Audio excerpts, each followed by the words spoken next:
তোমাদের এখানে আপনার এখানে কি নাম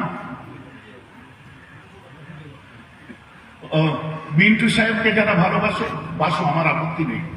আরেকজন কে দাঁড়িয়েছে? আনুসরাম, আচ্ছা ওই রহমত আলম। আচ্ছা, ওনার আব্বা, হ্যাঁ ওনার বড় চাচা জান আব্বা জানের সঙ্গে খুব ভালো সম্পর্ক ছিল। এনাদের সঙ্গেও মেজো হুজুরের ফ্যামিলি আমাদের সম্পর্ক, কথাবার্তা, ওটা বসা।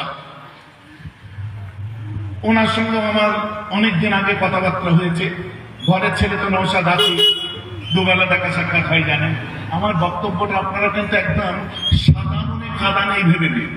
রাজনৈতিক স্বার্থ চরিতার্থের জন্য শিক্ষাক্ষেত্রে যাদের অবদান আছে, WBCS, IAS, IPS থেকে আরম্ভ করে আপনাদের এলাকার একটা গণ্যমান্য প্রতিষ্ঠান রহমতে আলম মিশনের মতো মিশন যারা প্রতিষ্ঠা করেছে, তার আব্বার অবদান, তাদের ফ্যামিলি ট্র্যাডিশন যেটা আছে, ওই জায়গাটা সৌজন্যতার কথা মাথায় রাখবে। রাজনীতি করতে যে কোনো নেতা হুজুর পীর যারা জানে এগুলো না ভুলে যায়।